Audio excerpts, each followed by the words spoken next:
Hello, good people of YouTube. I'm doing a review on the Sunny Owl. You can barely see it because there's the light in here.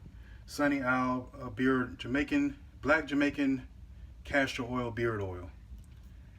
I've been using this beard oil for the last, I think, maybe 4 months, maybe 3 or 4 months.